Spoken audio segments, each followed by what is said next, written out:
right, welcome, ladies and gentlemen, boys and girls, to the broadcast here. We got game number one kicking things off here. What is first of two best of threes?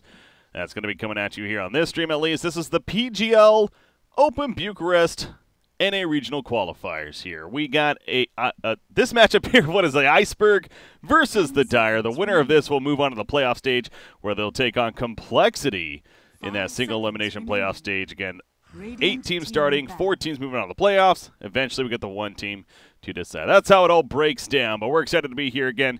Game number 1 kicking things off. I say we are excited to be here. I am Breaky CPK, and I'm going to be joined by my co-caster today, a guy named Skim. How's it going, man? Hey, yeah, thanks for having me. Very much looking forward to this.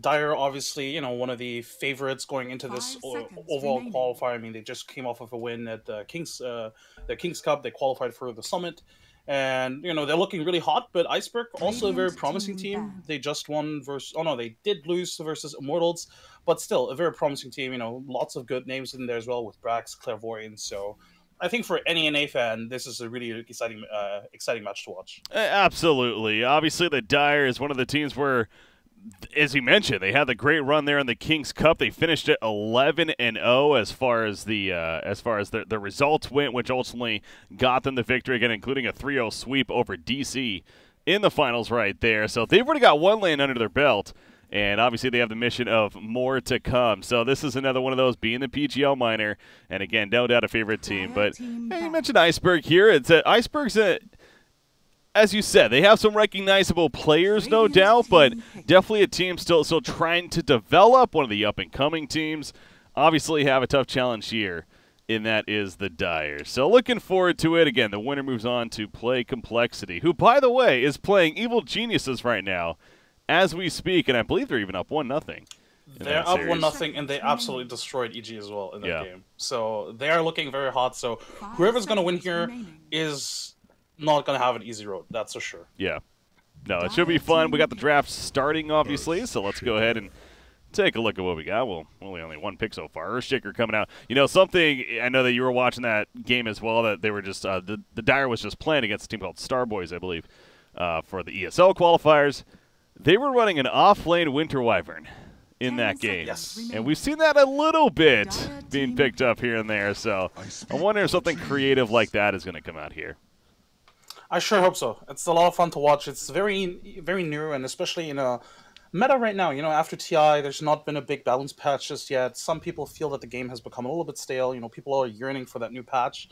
So seeing something new like the offlane Winter Wyvern is very exciting. But, you know, so far, rather standard draft from both sides. I mean, if you just look at the bans, very standard for both sides. The Earth Spirit ban is a little bit special. It's not necessarily something you see a lot these days, but it is definitely something that the Dire love to play. So this is a very good ban from Iceberg. But, you know, Prophet, Earthshaker, pretty much 2 of the most contested heroes in the meta right now. Yeah, Earth Spirit's one of those. You're not going to ban that against every team necessarily, but if you know they have a specialist, you know, of course, the name that comes to mind for most people is Jerax for OG, but there's plenty of others out there that can play it very well, and I think Misery is on that list. In fact, I want to say whether it was Starladder or maybe it was even when I was watching Kings, I don't know, but saw him playing it a couple times throughout the events that have been happening, and he has been playing it very well. So this is another hero here as Jakiro's picked up by the Dire that I've noticed has been popping up quite a bit, more so in the NA region than anything with everything that's been going on. But the Dire, they like this hero, 2nd pick. Yeah, it's even their most picked hero alongside Earthshaker and I think AA. So this is definitely a hero that they value a lot. And I know you and I will both follow Complexity a lot, what Complexity even does, and I believe Dire has done at some point as well, is, you know, there's the flexibility in running the Jakiro even as an offlaner. You know, you can run it as a support, obviously, but you can even run it as an offlaner, and he pushes towers so well. If you get a lot of levels on Liquid Fire, you push towers so quickly and so effectively as well.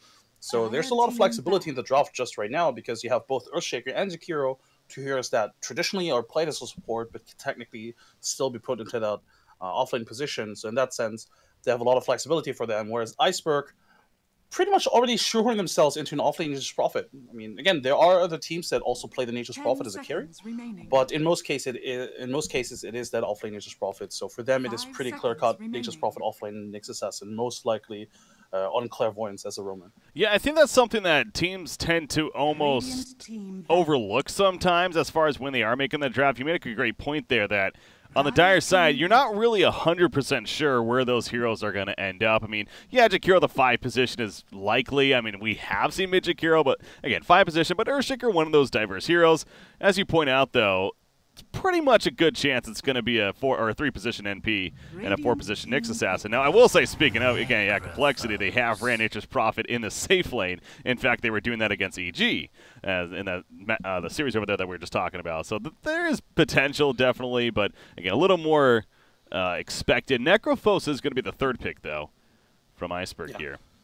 Just judging from the way that Iceberg has been drafting the past, weeks now, I guess, it's very likely in Brax offlane Nature's Prophet. I doubt that they're going to run it as a position 1. I haven't seen it at least yet, so I just doubt it. But and with the Necrophos pick especially, though, then again, Necrophos can also be a mid laner. You know, there's that flexibility there.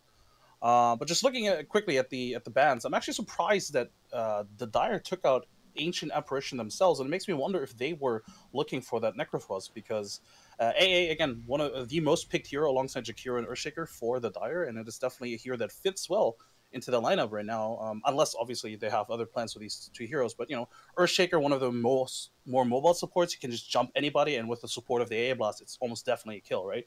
So I'm a bit surprised that they banned out the AA. Makes me wonder if they did want to go for the Necro and then Iceberg just stealing it. It does seem ambitious to not ban it and be like, we want it ourselves, knowing that they have the 1st pick. But like you said, that could have been the logic. But Iceberg, nah, they're not going to let that happen. I mean, this is one of the most contested heroes. Not only initially banned quite a bit, but again, you usually see him. The fact that he's left to that 3rd pick spot is what really is ultimately the craziest thing. But yeah, he is picked up by Iceberg here. Magnus is going to be the response so far for the Dire, so they don't really have that strong empowered target yet. I mean, maybe if it's a mid-Earthshaker, I guess that could be pretty powerful, but not your usual here.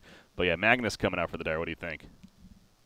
It's a strong hero for sure, and this basically does ensure that it is most likely a support Jakiro, because Magnus he could technically be a mid laner, but he's better suited as an offlaner just because he doesn't do enough as a mid laner these days. So in that sense, I think you know, it does sort of reveal that they're more likely going to look towards a meaty core, because like you said, you really need an empowered target, right? Otherwise the hero falls off quite significantly. He doesn't contribute as much if he doesn't have a teammate that uses empower. So I definitely think we're going to look towards something that can use empower significantly, maybe like a Jakiro, maybe like a Juggernaut. So in that sense, well, we'll see. But, you know, Iceberg immediately responding with the Rubik, so making sure there's a lot of good spells here. Fisher, Ice Path, and obviously RP. This is a dream Rubik game already. All 3 of those heroes, I mean, even Jakiro, Macropire, you'll gladly take when he casts that, even the Ice Pass. So yeah, this is definitely a game where Jakiro does make a lot of sense as that 5 position support. So understandable there from Iceberg. I am kind of thinking about this. I want to say I do believe the Dire has ran mid Earthshaker a couple of times at least. CCNC playing it there. I want to say some of the King's Cup they did that. So again, that isn't out of the question as far as like an offlane Magnus, a mid Earthshaker, and then they would still need a 4 and then a 1 here. But this is going to be telling, of course, whatever they pick here, probably what direction they're going to go ultimately. Yeah, definitely. And again, I think they're probably going to keep their options open. That's why Earthshaker is such a strong hero and such a strong early pick as well, because you can keep your options open up until very late. But like I said, it's very likely that the next pick is going to tell us what direction they're going to take it. There's the Juggernaut, excellent combo with the Magnus. It's going to accelerate his farm. He doesn't have to invest into farming items, which is huge. And he can still be part of team fights, which is what, you know, Juggernaut is one of those well-rounded heroes. He can push, he can farm, but he can also join team fights early on. And it's just an excellent, well-rounded hero, and he totally fits that lineup. But, you know, the question now is, who's their mid laner? Because they probably need something with a lot of impact. And I'm not sure if Earthshaker can be that hero, especially since there's so much control on the Iceberg side. You know, you have the Rubik, you have the Nyx Assassin with a lot of, you know, both control, but also with a lot of nuke power, and you have the ability to stop the Earthshaker, to gank him quite effectively with Nature's Prophet as well. So I'm not sure the Earthshaker is the answer here, but like I said, I believe CCNC has run it, so this is not out of the question. But we'll see. You know, they might just still just keep their options open. It's a No, rare shakeout. I mean, I'm with you. I don't. I am leaning towards a simply because they went the Juggernaut, if anything, to again not only get that empowered target, but if you run Earthshaker mid at this point, then you're, you know, 2 of your heavy cores are both melee up in the front with an empower. Like you're running a very melee heavy, and with all the control on the other side as you're getting at it, it seems a little risky. So. I believe PPD and the Dire here, they're going to lean more towards a 4 Earthshaker and look for that mid. Something like a Quap comes to mind, you know, a very mobile spell damage even carry of sorts here, or core even, throughout the game. Yeah, so. And Bloodseeker actually would have been an amazing pick, I think. And I think is a really good ban from Iceberg, because Bloodseeker, you know, he's very difficult to bring down in lane, or difficult to harass in lane, because he can regen up a lot. And obviously he does synergize also well with Magnus because of his, I mean, he's a melee hero, right? But then he's an excellent ganker. You know, with Earthshaker, he can just find picks, just the 2 of them. So I think Bloodseeker would have been an excellent pick. You need to be careful with what kind of mid you pick, because, you know, there is a Nyx Assassin on the other side of the river, basically. So any int hero, like the Quap, like the Puck, OD, yeah, they're gonna get destroyed, or at the very least, very much harassed from the Nyx Assassin. So this is a very difficult pick, and like if you look at towards Iceberg's bans, they've made sure to ban out heroes that can deal with the harassment from the Nyx Assassin. Viper, Bloodseeker, all those heroes are difficult to harass. TA is another one now that comes to mind. You see the Dragonite ban from them, but let's see CNC, it's a popular one. But they're going to go the Quap here, yeah. Instead. Yeah, that is a good point, though, with the Nyx Assassin. You know, he obviously is great against the spellcasters in general, but it's one of those that's like, yes, that's the case, but that shouldn't prevent you from picking up said hero necessarily. It's just something to keep in mind as the game plays out here. But yeah, with the Quap pick, this seems like just a very well-balanced lineup. Juggernaut is that kind of core already, as you're getting at. The Empower buff's going to be nice, and they got great initiation. They got solid late game, you know, laning. It just all around seems like a solid lineup here from the Dire. There's no, like, cheese or anything like that. Yeah, it's pretty... I wouldn't call it standard, because, you know, I'm not going to, like, just, you know, call it standard, because it's just a well-rounded lineup, because, like I said, you have everything. They have push, they have gank, they have team fight. So it looks very nice. But I want to say Iceberg has it as well. You know, they have a lot of crowd control. They have, 3 stuns pretty much, or I guess 3 disables rather. They have a lot of heal. They have push themselves. They have gank potential as well. So 2 well-rounded lineups. But in a sense, I almost think that the Dire look better, just because I think they counter the Iceberg's lineup a little bit more. There's a lot of ways to catch out the Nature's Prophet. There's a lot of ways to kite the Sven, and they have sufficient burst to deal with the Necrophos if it ever comes to that. So I think if I had to give an edge, I would probably give it to the Dire. Yeah, whenever I see a Sven in the game, the first thing I always kind of look for is what kind of stun control they have, what kind of you know, kite factor do they have? They got pretty good. Now, BKB is obviously a great item to get on Sven eventually, but even when he gets a BKB, he can still be skewered. He can still be fissure blocked even. So it's not even like the end-all item for him necessarily that's going to give him free reign. So they were very confident with that pick, because they snap-picked it pretty much shortly after the Queen of Pain came out. But yeah, curious to see how it works out here for Iceberg. And actually, I want to make a point here, because I know this definitely confused me initially too, and just to be clear, Charlie there, that's not the Charlie that people may think it is. The one that's known for, you know, talking shit and, you know, being just a fun guy. This is a different Charlie. He's a player. I don't know where is he from, actually. He's Swedish, I think. Is he Swedish? He is Swedish. Yeah, you're right, according to the Wikipedia there. So he's the Swedish Charlie. Yeah, him and Jabs used to play together on a team called EE's Disciples. So 2 players with a lot of experience playing with one another. And also, you know, I mean, back then EA's Disciples caused a little bit of an upset in what I think Dream League was it, by, you know, qualifying for the event in the first place and then playing a little bit during the league. So I don't know, a lot of promise on here, but overall, I still think, you know, Dire very much in favor, because they have all the experience in the world, and they're like 5 of the most skilled players in the world as well. Oh, just a quick note, I do have to reconnect because I'm currently on the observer bug. Yeah, no, actually, I had that with the cursor. Where do you get like a double cursor, or is it something else? Oh no, for me right now, I'm currently on somebody else's camera work, so I cannot control the camera on my own. Okay, that's awkward. Yeah, it's a very interesting. Yeah, when we first joined this game, I actually had the double cursor bug, which is so annoying. So I actually restarted my game. as people saw there. But we seem good now, so hopefully get that figured out quickly and back into the game here. But the laning phase coming about us. You got Brax here on Nature's Prophet. Already spawning trees, sending them in. Nature's Prophet is such an annoying hero to play against in the laning phase with those treants. He's going to try to use them right here to steal the bounty rune, but Pycat kind of just sneaks in there, picks it up anyways, and he'll back off. So not really too much aggressive play coming out. Instead, it's 2 bounty runes for either side. But next assassin rotating back. Definitely going to look forward to those support rotations. This is, I think, what most games these days come down to. You know, what are the roamers going to do? But even what are the 5 positions going to do? We see it from Virtus Pro, and I've seen it some of the NA teams adopt as well. You know, the 5 position just starts roaming and trying to find not necessarily even a kill, but even the career snatch. So Nyx Assassin, oh well, the Fissure kind of missed, right? It still blocks him though, and that might be the difference. Yeah. Oh, he tried to get denied right there, but that was funky because Nyx Assassin walked right up to Queen of Pain and mana burn him. It's like, okay, so let it begin, you know, expect the harassment. But then he started going toe-to-toe with CCNC, and CCNC is like, nah, I'm not going to let you box me out here. He throws out the Shadow Strike, as we saw, and then the roaming Earthshaker, even missing the stun damage from the Fissure, still more than enough. So Somnus here needs to be pretty careful as far as overstepping his boundaries, clearly. Yeah, even though he did give his Necrophos a little bit of a start, as you can see, the wave is still pushing in for CCNC. Sure, he'll have to last hit underneath his tower, but he's still going to get a lot of experience and probably still a lot of last hits. So I'm not even sure that harassment was worth it at all. And you can see how Clairvoyant's already heading out of the lane, knowing that, all right, this wasn't working out. Well, we'll try something top.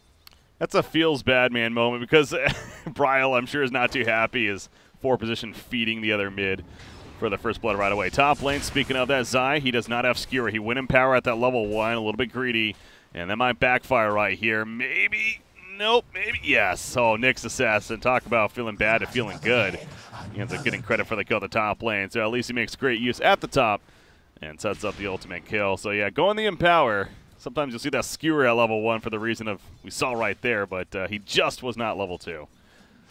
Yeah, I think he sort of expected the Nyx Assassin to be a little bit more mid. I mean, I think if you're just up against the Sven and the Rubik, I think he can get away with it, and it helps you farm definitely. I mean, he has like 5 last hits, so that's kind of nice.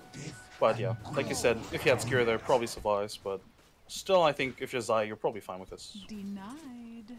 Bottom lane, got just a roaming illusion in right here to Brax. He's actually gonna act like he is gonna TP out.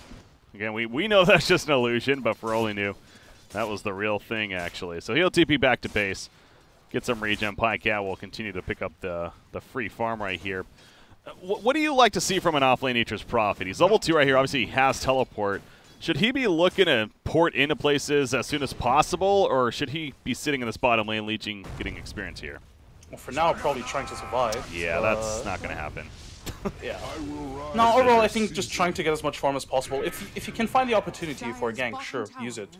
That's definitely one of the benefits to this hero. But in this game, I'm not sure they're going to find many opportunities because the 2 heroes that, you know, the 2 cores on the dire side, with the Queen of Pain and the Magnus, they have escape spells, right? They're very mobile, so I'm not sure there's going to be a lot of opportunities for Brax to actually find any kills. And you know, he started off with the boots, is probably going to get phase boots pretty soon, and with that he's going to have a much better time, you know, staying in lane. Actually, it's actually quite interesting how survivable a Nature's Prophet can actually be, and even trade farm. Well, again, a pretty rough start there with that gank, especially. Speaking of the ganks, Misery continues to be very gank heavy. He's going to come back to the middle lane, sets up the Fissure. Now, Bryle on Necrophos, he's a little bit different than the Nyx Assassin, a little tankier here. Even has the full magic wand. He has a salve here he'll be able to pop as well as soon as that Shadow Strike wears off, which probably going to do shortly here to heal on up. There we go. So the salve comes out. Nyx Assassin's going to find Earthshaker hanging around still. He throws out another Fissure to hit Bryle. Takes off the last bit of the salve, but now Misery, he probably overstepped his own boundaries right here. A couple auto attacks, a Death Pulse. It's going to connect, and Nyx Assassin runs him down to secure that kill. So, yeah, Misery, just as we're finished complimenting him, unfortunately he goes down right there. A little bit of Caster's Curse, I guess.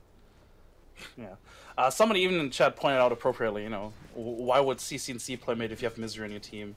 Misery, obviously one of the more known roam or gankers back in the day, so this is literally one of his signature heroes, and he's showing it. I mean, he showed it thus far at least, even if he dies right there, I still think he's been playing a very good Earthshaker, and just buying this Queen of Pain a little bit of space as well. I mean, 22 and 8, Queen of Pain definitely recovered from, you know, just initial sort of hiccups. Well, Necrophos, with that said, he is leading in the CS, of course, 27 and 5 compared to that 23 and 8 Queen of Pain right here. So is that expected, though, then? It sounds like that's what you're getting at. Necrophos should be probably winning this lane. Yeah, I think it's expected because of the harassment coming out from both the supports. The Earthshaker couldn't really edge out the Necrophos that much, but the Nyx Assassin, just with the mana burn, just makes it very difficult for the Queen of Pain to effectively harass the Necrophos. And Necrophos, obviously, with his insane heal through Ghost Shroud and the sticks, makes it very difficult or almost not worth it to try and go for a trade. So in that sense, I do think it is definitely a Necrophos-sided lineup matchup, but only because of the support interaction. Pycat with those phase boots, using those to run away right there. Some harassment, Nyx Assassin. Speaking of the harassment, continues to go in. Gonna take the Dragon Breath, though. The Fissure block off, and he's in trouble right here. Liquid Fire on top, and he goes for the TP, though. Smart decision. They had no stopper after that. Obviously, no Ice Path currently on PPD playing the Jakiro, and thus he's able to port out. So why do you think we don't see the Ice Path? I feel like we see this kind of build a lot on Jakiros. That they pass up Ice Path even until like level 9 here, or 10 or so. Is that surprising to you, or does that make sense? No, I mean, I've talked to a bunch of people that, you know, play Jakiro a lot, but at the end of the day, this is just so consistently better. I mean, there are going to be opportunities where if you had maybe 1 point in Ice Path, you maybe get a kill, but consistently speaking, you're always going to get more out of the Dual Breath harassment and of the Liquid Fire push. The Ice Path getting your kill, it just doesn't happen often enough, and Jakiro in itself, he's not going to go ganking, right? And if you're not going to go ganking, and even if you did, Dual Breath will just do more damage. You do have a Fissure already, if you do need a stun, so in that sense, I do think this build does make sense, but even 1437, you know, one of the guys that sort of re-established Jakiro earlier this year, even he sometimes goes for the Ice Path if the game demands it, but I think in this game, it just doesn't demand it just yet. It is great synergy with that Fissure of the Earthshaker, so eventually going to be great. CCNC, though, middle lane. He's in trouble. Reaper side kill. Great collapse here in the middle lane. That's exactly what you need if you're Iceberg here. He's dead for 35-plus seconds before he's going to be back up. This is going to be some tower pressure as well, but obviously, again, great rotation in, and CCNC, he just simply had no clue. Yeah, I'm surprised that Braxton TP'd for this. Even if he wasn't needed for the kill, this could have been a lot of tower damage already, and instead he actually used his treants in the bottom lane, which I guess it's farm for him, but in fact he might die. Well, now he's trying to TP and get out of here, and actually will work out. Misery does not have Enchant Totem. He went level 2 Fissure with the level 1 Aftershock, so unable to get the value out of the 1/1/1 there. In hindsight, he probably wishes he had that now, but again, obviously, good port out from Nature's Prophet, and now they'll just harass the tower themselves. But yeah, NP and continues to somewhat struggle here at the bottom. I mean, he's 23-9, actually. I guess he's not really struggling that bad. Yeah, again, once Phase Boots come out, it's going to get a lot easier to get farm, and with those drums later on as well, he's going to have a good time. So I'm not surprised that he's doing well. But again, I think if he had gone... Oh, is that it? Nah, he should live, right? Is there a level 6 on... No, there's a level 6. Oh, nice stun timing, though. PPD comes in with a dual breath. Here comes the TP in from the Rubik, and the auto attack from Pycat finishes the job. He chose to throw it on the healing ward, so now he doesn't have mana for an eventual ultimate right here. They're going to take out Earthshaker, but there's the TP out from Jakiro, and now Juggernaut. He's trying to still make his way out. Looks like he will be able to. Going to pick up an Illusion Rune along the way. Nah, still a good kill for the Dire, but also a lot of experience for Iceberg, which is pretty nice. Jab's almost level 6, so that's pretty good. You definitely need those level 6s on both supports really badly. It's not as important on the Dire, because Echo Slam and Macro Pyre don't really do a lot in the early game. I mean, Echo Slam is a nice burst, but when are you ever really going to walk into somebody and use Echo Slam, right? Yeah. The level 6s on Rubik and Exorcist are definitely going to be really important, especially when hunting the Queen of Pain. Stealing Blink, jumping after her, and then lifting her can potentially just get a kill, so they definitely need those level 6s as soon as possible. Magnus is a hero that can definitely have a little bit of build diversity. Usually in the offlane, he probably is going to be more that initiator, and it seems like that's what Zai's going for here. The Arcane Boots, even the Iron Talon, now the Blink queued up. Makes sense to you, getting that Blink ASAP? Yeah, for sure. There are other offlaners like Magnus in the sense that they kind of need the Blink, but they still go for farming items. Oh, Sven this a dead Charlie? Sven is in trouble, isn't he? Mask of Madness picked up on him at least, but that's not going to survive. Sonic Wave comes out to secure that one. Find him in the jungle. But yeah, just to get back to the point, there are the offlaners, like the Bad Rider, for example, that could still go for drums or even Boots of Travel we've seen at times. But for Magnus, there isn't really any other item that makes sense. You could argue about maybe like a Shadow Blade that could potentially replace the Blink Dagger, but I don't know. Blink Dagger is just always the best idea. After Arcane Boots, Blink Dagger for sure. Yeah, you know, we went through a phase there, I feel like, last season where we were seeing maybe even like the Echo Saber and someone almost carry Magnus to an extent. I know they nerfed his talent tree, though, to hurt that potential. So it's more about the initiation now, it feels like. Whenever we see this hero. Bottom lane, by the way, Nature's Prophet. He's trying to juke and drive. Also get the turn kill and a Misery. It's not going to happen just yet. The tree's still beating on him. The Enchant Totem comes out. Not going to be enough to stay alive, though, but Pycat will get quick revenge with the Omni Slash there. And cuts down Nature's Prophet. So at least it ends up being a 1-for-1. But, I mean, you look at the net worth right now. It's leading for Iceberg in the sense, not only a 1K lead for the team, but both Necrophos and Sven, even after that death. I mean, Sven's been essentially free farming outside of that death he just had right there that took place. So this is looking decent for Iceberg. As he's just tanking damage, man. Oh, God. It's so deceptive. You think to yourself, oh, yeah, sure, he's so low, but no, he's not. And in fact, he might just turn around for a kill here. Reaper Scythe, there's a kill indeed. Killing spree for Bryle now. And you also saw the insta-heal right before. Like you said, it's so deceptive. He pops Ghost out, the 17 charge magic wand comes out. All of a sudden, he's back to full life and nearly full mana. And so that backfires there for the Dire. It really does. But yeah, both him and Sven have had a lot of free farm here. It's not really possible for Zai to effectively harass the Sven. If anything, it's the other way around. Whereas the Nature's Prophet on the offlane, again, because he's ranged, because he went for this build, he can actually harass Pycat and trade last hits. So in that sense, they're winning this comparison, you know, offlane versus offlane. And then the mid lane obviously did well, and that's their net worth advantage. Well, Zai's trying to get that blink. 1850 gold saved up. Doing pretty good as far as his progress is concerned. As I say this, it's a Rubik coming up here now. Sven also making his way up here. Again, the Echo Saber queued up at least to follow up the Mask of Madness. So going for the heavy hitter. Also nice utility for the farming as well. Nature's Prophet, you mentioned his build. The drums finish has even used a charge of the drums at this point of the game. And then there's Necrophos, who does get a Hood of Defiance follow-up to the Veil of Discord. So he's going the somewhat beefy build early on. And also the nice damage amp from the Veil here. I will say Veil, it doesn't seem like it's it's more just for him. Obviously you got a Sven and even a Nature's Prophet who are dealing a fair amount of physical damage. I mean, I guess Nature's Prophet can be a little bit of magic earlier on, but it's still a good item to have. It's a nice boost, and yeah, like I said, it's just a good item to have in general. The Veil of Discord pretty much checks all the marks that you want on a core. Intelligence heroes, you know, you want more stats, you want armor, because a lot of intelligence cores just don't have enough armor, and yeah, Veil of Discord just checks all the marks, and it's just very convenient. It amps up your damage, not significantly like you said, but it's sufficient to maybe get a kill or two. Oh, PPD, we see this from Jakiro, split pushing a lane, and could backfire on him. There's that Wrath of Nature coming out, and Nature's Prophet himself, he TP's in. Quick fissure from Earthshaker, but eventually the Reaper Scythe comes out to secure that kill. And that was an Arcane Rune Reaper Scythe, by the way, so his cooldown going to be a little bit less, now only 60 more seconds before that's back up, ready to go. But yeah, again, you'll see that from Jakiro's, and I know PPD, again, has been playing this hero lately. He does it himself. No different. He'll be pushing a lane. Even though it's early on in the game, he's split pushing a lane. He does end up dying here, but something tells me it's not going to stop. He'll probably keep at it. It's definitely not going to stop. It's one of the upsets to the year, and one of the reasons you pick the hero, because he can get you those objectives, and it forces the rotation. Yeah, sure, he dies, but if you look at the map, what does it really mean? I mean, yeah, they rotate three heroes to kill a support Jakiro, and in the meantime, all of Dire, or all of Radiant, I guess, is farming the jungle. Zai already has his blink. Juggernaut has been farming non-stop for the past, I don't know, 5 minutes pretty much. It's getting a stack with Empower as well, so at the end of the day, this is just Jakiro buying a lot of space. What does Queen of Pain go for? She has 1,700 gold saved up. She actually doesn't have anything shifted up currently, and kind of wonder if that's because he doesn't even really know himself yet. Trying to feel out the game here. Yeah, could be a Veil of Discord as well.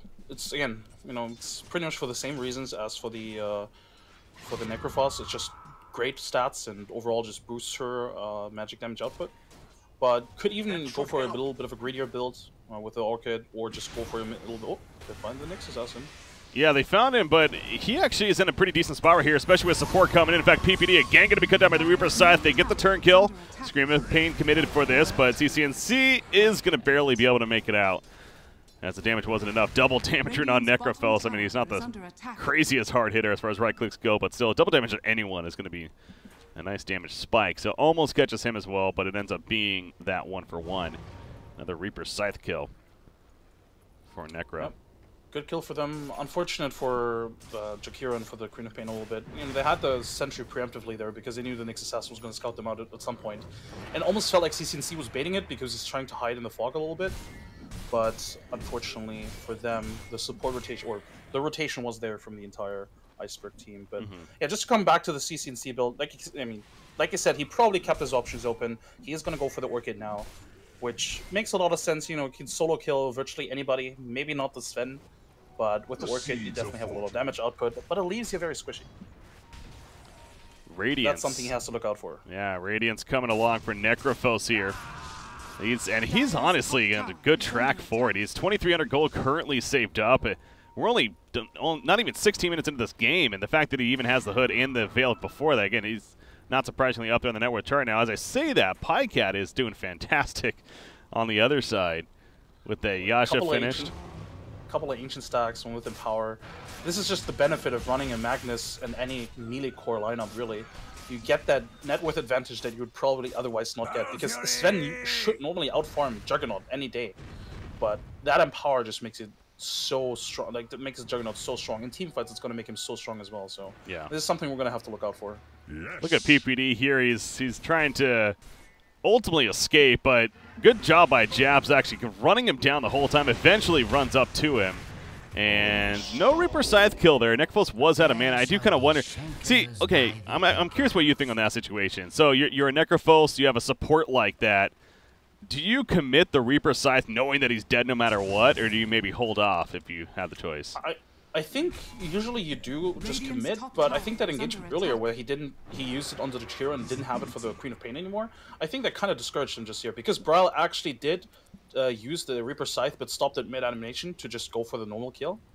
Because, yeah, sure, you can get a kill like that and you can put the the support off the map for a couple of minutes maybe. But at the end of the day, if they find an opportunity in the next 60 seconds, you're going to bite yourself for using it on a support. Yeah. So I think at this stage of the game, maybe just keep it, unless you needed to get like a... If they were sure to get the tier 1 tower, they'd probably use it. Because then they're definitely 5v4 and they get the tower, but since they didn't want to commit to the push, there's no point in using it, really. Nyx Assassin is just hunting CCNC this whole time. He's finally going to open. A late Impale, but is it enough? It doesn't look like it. They didn't really have any follow... I mean, Rubik was coming in, so... Maybe his Vendetta was just wearing off, right? That's probably what it was, because it seemed kind of funky the way he opened. It had to be. Yeah. It had to be, yeah. He had to be a little Otherwise, more patient. there's no way to initiate there, because with the Rubik steal of the Blink, and then they almost always get the Queen of Pain in that scenario. Oh, Jabs, he finds a couple of friends right here. Steals the Fissure, though, so there comes a Fissure from Earthshaker. Magnus. Oh, Magnus with the Blink is going to skewer him backwards. Has RP. Obviously not going to commit to this, though. Just allows for the easy kill for Pycat, and if you're the Dire side, yeah, you get the hell on out of there. The Dire meaning Iceberg. I hate this team name, man. I know I'm not alone in that. No, you're not. You're not. But at the end of the day, this is still just a support dying. The Dire or the Radiant were actually smoked up, trying to find a kill with the Magnus Blink RP. So in that sense, I think this is perfectly acceptable for Iceberg. Just losing the support there. Otherwise, they could have lost potentially the Sven, who was farming the Ancients close by, or even the Nature's Prophet. So this is a very good trade, and it's going to be even better if they find this Juggernaut. Yeah, Blink on Earthshaker to go with the Magnus. Mentioned, so. Oh, yeah, big find on Juggernaut, meanwhile. Is it enough damage for the kill? Sven has the Mask Madness popped. The Impale's going to barely miss, and Pycat's going to survive. Here comes the RP. He puts the Empower on Pycat, comes in with the Omni Slash. The turnaround is real for the Dire here. However, oh my god, it's not real enough. Charlie, he finally gets a kill out of Pycat. He will eventually go down in the end. I guess Sven was just a little bit too tanky, man. Had that Warcry buff on him for a bit of that, which no doubt helped. And he does finally finish off Juggernaut. But so that was back and forth. Needed a 2-for-1 at least. Unfortunately, this should have been just an easy pick for Iceberg, but... Oh, top lane. Is this a dead Brax? Oh. Nope. Very close. Got out. But yeah, very unfortunate because Clairvoyance was just holding onto the stun because he wanted to time it perfectly, but he mistimed it, and then Juggernaut obviously gets a spin-off. They are baited into that awkward chase where they even miss the stun at the end, and then they turn it around. Perfect turnaround, but like you said, Sven at this stage of the game, very tanky. Good that they still got the Juggernaut kill, but they had to trade, and that's not a good trade for them. Yeah. That was quite the timing, though, from Zai to come in there. Hitting the pretty big RP, to say the least. PPD, oof. I feel like we've seen this before this game. Gets caught at the top lane, and as we went back to, I mean, guess what? He's probably not going to stop, but they are able to catch him again, and Iceberg seems on top of it as far as the roaming about and making them pay for doing such decisions here. Bryle's Radiance, it seems like it was slowed down a little bit, but he's just about has it, and it's still going to be a very early Radiance considering he went the Veil and Hood before, as mentioned. I mean, how impactful is the Radiance going to be this game, you think? It depends. I think it's just going to be a strong farming tool, and it's going to be very annoying to deal with in the team fights for sure. The mischance is, just very annoying, but since they have Empower, so cleave damage, I mean, cleave damage isn't affected by miss. So if you hit the initial target, everybody else is going to be hit as well, basically, around them, right? So in that sense, I'm not sure how much it's really going to do, especially since, Pika just uses Omni Slash, how much is really going to miss.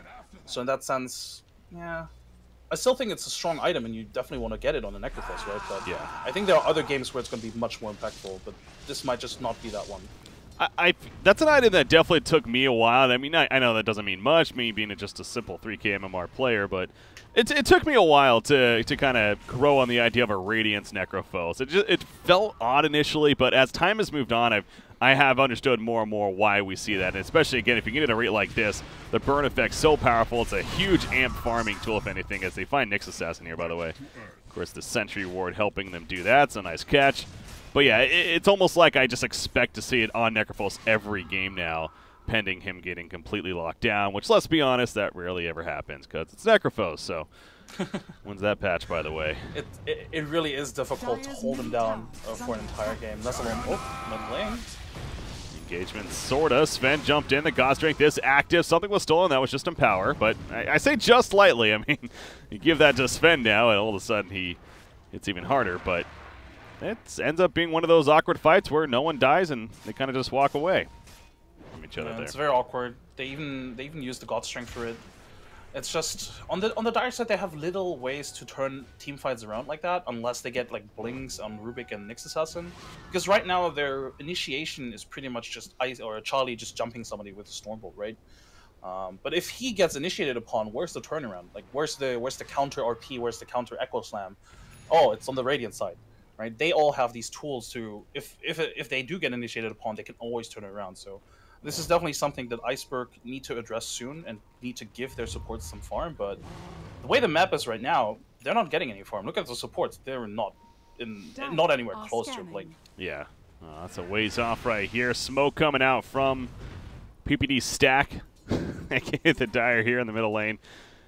As they're waiting for somebody to show up and farm this creep wave, but that's not going to happen as we see the Nyx Assassin was at the top lane almost as if he was trying to set up the gank on PPD, but that never really happened either. So again, in that spot of both teams trying to make a little bit of a play, but it's not really coming to fruition right here. So instead, the Dire, they're going to push the middle lane and try to take that on the Empower's Apply, clearing the creep wave pretty quickly. But on the side of Iceberg, they're going to push what is the top and the bottom lane during this. So ultimately going to be to their favor, it feels like. And this Sven, okay, so he does have the BKB coming now, but I mentioned this in the draft, and curious on your follow-up to it. Do you think a BKB was necessary, and how useful is it going to be here? It definitely was necessary. You don't really want to get stunned and slowed down by all these spells that the Radiant team have. But it's such a bad BKB game as well, because there's still going to be so much that can kite him. Right? There's the RP, and then there's just Fissure. Sure, you don't take damage, you don't get stunned, but it's still going to physically block you. Yeah. So the BKB, he definitely needs it, but it's still going to feel very awful to just use it. Oh, Clairvoyance dies again.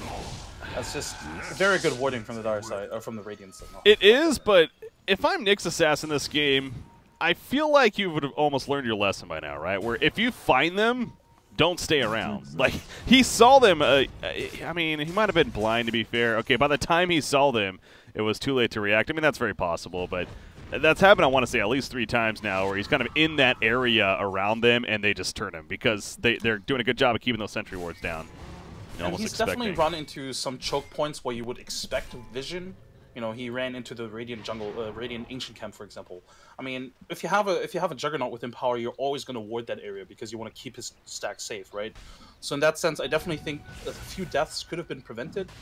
But at the same time, it is also just, you know, PPD's team just denying them a certain amount of map control, especially over the Dire jungle.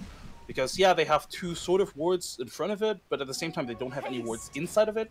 So their own jungle, it doesn't really feel safe. They didn't even have any vision over that portion. Kind of running at him. The Ice Path, unfortunately, going to miss right there. Nature's Prophet even using the Shadow Amulet on himself. Eventually towards making that Shadow Blade, of course, and he's going to use that to help him get away. But was a little bit of danger, at least. So, Queen of Pain, though, as we saw there coming to play, does have the Orchid, and, of course, Lincoln Sphere now queued up as well. So, again, kind of goes back to what we were mentioning earlier. Several directions. It could have gone the Veil, the Yules, the Orchid, as she does go. So, a little more of an aggressive choice here, even. But now bidding into the Lincolns, even. And, yeah, I mean, Reaper's Scythe, got the Stormhammer, Mana Burn itself is probably going to ideally try to be used to take it off, but then there's Rubik too. But for sure, there may be a lot of ways to sort of like trigger it, but at the same time, a lot of those spells are also spells you really just don't want to have cast on you. So in that sense, Lincoln Sphere is an excellent item choice for sure, and it at least forces them to be, you know, to chain their spells correctly and better than they have thus far. And again, without the blinks on either Rubik or Nyx Assassin, it's actually going to be really difficult to do that because their cast range is not that long. So somebody has to get in there and trigger that Lincolns and then still disable her, right? And that's going to be very difficult in the long run. So CCNC, as soon as he gets that Lincolns, might be very difficult to deal with. But, oh, actually, sorry, I forgot the Orchid on the Nature's Prophet. That's actually pretty decent. Oh, that too, yeah. Obviously, when items eventually as well. Nyx Assassin, it gets here just a little bit too late. Pinecat picks up the Aegis. The Impale misses everything. So, Clairvoyance here. It's one of those came late to the parties, showed up, and everyone was pretty much already gone. They'll get out, and the Aegis again on Juggernaut now, who does have the Mantis style to go with that Diffusal Blade, and he too has that Lincoln's even queued up here for the Dire. was actually pretty interesting because the one area where they didn't have a sentry up was the one where they probably needed it the most, at the Roshan area. So if anything, this could have literally been Clairvoyant's chance to sort of like turn the game around by just stealing the Aegis, but it's just very difficult to do so, and they just did it really well. They immediately got the Aegis as well, and with that, I'm sure they'll look to push some objectives soon. I think if you're the Radiant side right now, you just don't want to give Iceberg more time to farm because as even though you have a lot of ways to deal with a Sven, it's still a Sven. If he finds the right initiation, he can just team wipe you, and you just don't want to take that risk. Yeah, especially with the build he's going for you. He's going to full-blown Daedalus, and you know he could two-shot. It feels like almost anyone in this game with that God Strength activated. Echo Slam commit right here. The Macropire comes down as well, and eventually going to get the kill on Nature's Prophet, and they're going to use the RP to secure the kill on Nyx Assassin to top it off. So. A lot committed there, but they do get 2 kills. Jabs on Rubik is able to TP out before they eventually find him as well. You'll say sayonara, but again, the Echo Slam, the RP, Macropire has a short cooldown, but they got a couple of kills out of it, so I think it's safe to say worth it. Nature's Prophet is a pretty solid target to be killing right now. Yeah, definitely worth it, but at the same time, if you're Iceberg, I mean, sure, it stings, but you have every lane pushed out, and those 2 kills don't even translate into a tower push. So I think if you're Iceberg, you're not fine with it, but I think you're happy that it could have been much worse. Or you're happy that it wasn't worse, right? So they just need to be careful to not lose anybody now because their waves are getting pushed in. And if somebody dies, that is definitely a tower. Yeah. Queen of Pain harassing Sven out of the jungle a little bit, but no way he was getting that kill by himself, of course. Maybe he was trying to get him to reactivate or activate even the BKB right there, but he doesn't fall for it. He calls his bluff, and sure enough, CCNC walks the other way. But Sven, again, with that BKB, the Chrysalis now finished. Iceberg is hunting for some kind of kill, and they're wrapping around towards the Radiant jungle. Ooh, they run into a couple here. Magnus going on the downhill. Nyx Assassin going to spot them. He spotted himself, though, because of the sentry. So they're going to open up on a PPD, but you know what? Magnus is able to get out at least, so That's the good news so far for this Radiant side, but it's going to commit even further. Pycat comes in with a spin. He does have the Omni Slash. Going to cut down Nyx Assassin, though, for the time being, and the backline's over here. This is Nature's Prophet TP'd in. Rubik goes down, though, and that is just auto attacks. I thought that was an Omni Slash for a second with how much damage it was doing, but oh my god, he tore through him. Double kill coming out. Sloppy execution there from Iceberg. Once they kind of, eventually opened, it just was all over the place, it felt like. It was very miscommunicated. Like, as soon as Nyx Assassin got silenced and initiated on, Charlie immediately retreated, the Necrophos immediately retreated. But at the same time, the Nature's Prophet and the Rubik went in, so I feel like Iceberg just wasn't really on one page in deciding what to do, if they wanted to turn on this and still fight it, or if they just wanted to disengage. But I think the call to disengage was the right one. Without the Nyx Assassin, they lose a lot of control. They already got a kill, and it probably wasn't going to get any better because, they already, had the surprise moment. So, I don't know. It was a weird decision, and they might... I'm not going to sure they're paying with a tier 3 for this, but at least, Dire is going to push in. I mean, everything is still up. As far as the Dire side is concerned, your RP, the Echo Slam, they had the double Lincoln Sphere. Initially applied to Pycat right there. He still has his own ready to be activated as well, but they are going to fall back. PPD off to the side is going to get caught. Kind of an awkward spot away from his team, and he did not expect it to collapse on him. A Misery, oof, he's thinking about it. If they were running uphill, that would have been a huge collapse, but they decided the better of it, so Iceberg gets the pick, and we'll get a full retreat now out of this Radiant side. But I believe PPD died just placing that one ward, and that one ward is so good. If they're not going to deal with it, this ward could, I'm not going to say win them the game, but, it just gives them so much information because they immediately know if somebody's just outside their base, where they're walking towards, and if they're ever going to push the tier 2 mid, they're going to know every position on the Iceberg side as well. So, in the next, I want to say 2 minutes, as long, or at least, until the Aegis runs out, I wouldn't be surprised if the Dire just went and tried to push mid and force a fight. Well, I got a couple of items queued up here that they might want to finish first as well. Shadowplay just finished on Magnus, but you got Queen of Pain here on Shiva. She's looking to finish, and Pycat is working towards that that butterfly here that he has queued up. So, and you look at the other side, MKB targets. I mean, they have Nature's Prophet who could definitely transition into that. But Sven, again, he's committing towards the Daedalus, but you may want to rethink that, right? Where maybe perhaps look to go the Bloodthorn instead, especially seeing the butterfly on the other side. The seeds of fortune. Yeah, it actually even adds an additional way to also deal with the Lincolns, and I think if you're Sven, you definitely need something to break the Lincolns, because if you cannot stun your targets, you're not going to hit them either. The Queen of Pain certainly not, and the Juggernaut, he can kite you around a little bit, he can use Omni Slash, of course, as well, so...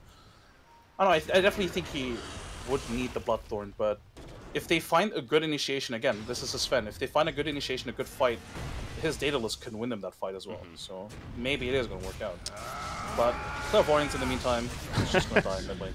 Yeah, but once again, I mean, kind of opened right there, but unfortunately got blocked off by a great Fissure of Misery and pretty much accepted death at that point. That's his 9th death in the game. He's leading that chart, that stat line by quite a bit, and that's not one you want to be leading in. Of course, PPD is second with 6 deaths. RP, this is just Rubik, though. Great Yules coming out to stay alive from Brow right there. The Reaper Scythe also cutting down Magnus, and it will eventually set up the kill. In comes the Echo Slam, the Duke finish off Necrophos. But now Sven, he has that God Strength, the Warcry activated. A tree block on a Jakiro, by the way, in the backlines with a Sprout. But now Nature's Prophet gets locked down with the Enchant Totem, and CCNC does more than enough damage to take him out. Jump back in from 7, going on to the Queen of Pain. That one more auto attack needed, however, he couldn't get it off. The crits were real, but not real enough. He goes down. Nyx Assassin, the sole survivor, and that's because he just simply came up recently. And that's going to be a tier 2 tower hit as well. So a funky fight, really. I mean, it was a great response on the initiation, but it still worked out for the Dire, and now they're pushing into the base here. Yeah, they're going to force out at least one buyback. Like, unless the Iceberg is just fine losing their racks, but I don't think it should be. I guess they're fine with it. Okay. Oh, Nyx Assassin gets the courier. Alright, looks like they're going to forfeit the racks, which I guess is also fine. You do have a Sven. 2 racks shouldn't be fine, guys. Please don't. Please buy back. All right, now it's fine. I mean, yeah, now it's not worth it anymore. You're not gonna buy back on 20 seconds on the Necrophos. That's what I was gonna say. Now you're at a spot. It's like, do we actually buy back now? We're gonna have 8 seconds left, so it is gonna be 2 racks. I mean, you're right. They could have bought back earlier, and you probably would have think they would have retreated, but nope. I definitely think they would have. I mean, you know, if you force out a buyback after you like destroy a team fight, yeah. But maybe on Iceberg's side, you know, maybe they're thinking, well, even if we do buy back the Necrophos, can we really divert that push? And in a way, I do think maybe they're right. Maybe this is probably the better trade. Like, just, you know, keep the buyback and just, I don't know, but nah. It feels very iffy not buying back in that scenario. It just feels very iffy. Yeah. Well, the Dire here, more so the Radiant side. They are they're overall happy with how that played out. Of course, like I said, it was kind of a funky initiation. It was a good RP attempt, but again, better reaction from Bryle there. If anything, though, it worked out well in their favor still, as they made the plays necessary. But that's the thing about the lineup of Team Dire, right? They just don't need to rely on that one initiation. Even if the RP fails, they're still going to have Blink Echo. They're still going to have even the Ice Path Necropire at this point is a very strong way to take on a fight. Whereas if you look on the Iceberg side, because the Sven already jumped the Magnus to kill him, he didn't have anything else anymore, and the supports certainly weren't. I mean, Nixus was dead, but even the Rubik couldn't really do too much either. So yeah, if their initiation doesn't immediately get a kill or two, and even if it does, their follow-up isn't that strong. Oh, Sven, he might just die here. Speaking of initiation, they find Sven. That was a smoke ink, even a double smoke, actually. They used to make sure everyone was in it. And now Magnus, he's hunting for more. Probably going to catch Rubik right here with a skewer. There we go. Brings him right back in. Eventually, Rubik going to go down. By the way, no buyback on Sven for 70 more seconds. So the Radiant side, they're trying to end the game right here, right now, most likely. They'll have to do it at the bottom lane. They do have Creep Wave coming in, so they can do it. This might just be GG. Without Sven, they can't really take a fight. I mean, they could try, but they're not going to be successful. And they're definitely going to concede this lane of Rax. Probably, I mean, there's only range tracks left top, so they're definitely going to face Mega Creeps. The question is, do they feel confident? No, they don't. There's your answer. There's your quick answer right there. No, they do not, and nor should they, because this game definitely over at this point. So they call the GG, throw in the towel. They GG out of game number 1, but of course for good reason. The Dire looking very strong there in game number 1. Again, good team fights all around, and overall, a hell of a game from Pycat too on that Juggernaut. He played it very well, and he died only once, 8-1-8 throughout. I think he definitely had a solid performance for the team. Yeah, definitely. I think overall, though, the entire team played really well. And even though PPD died a couple of times, obviously, I still think what he accomplished, you know, during or before his death was very much worth it. You know, always pushing up the lane, always buying time for his own team. Whereas if you compare it to, for example, Clairvoyance's death, yeah, sometimes he did get a lot of information, but sometimes the information was kind of useless. Yeah, you know that they're farming the Ancients, but you only saw maybe like 1 or 2 guys, and that doesn't really do anything for you, right? And he just, I'm not going to say he fed or anything, but I do think that if you compare those 2 playstyles or compare those 2 heroes, I think that PPD just got much more out of his deaths. And I think this is something that they need to look forward to or need to address going forward into the next game. Yeah.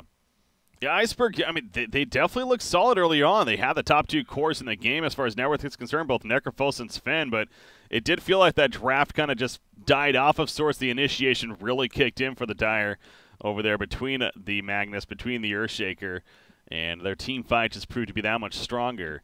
And as farmed as Sven was, he did have a little bit of trouble getting kited, especially in that one big fight in the middle lane that was overwhelmed by them and then eventually led to a victory. So, well, we got a Game 1 finish here with the Dire taking it up 1-0 now. We'll see what happens going into game number 2. So, ladies and gentlemen, sit tight. I'm Breaky CPK, joined by Skim here, tuning in to the PGL Open Bucharest North American Regional Qualifiers. Got game number 2 coming up next.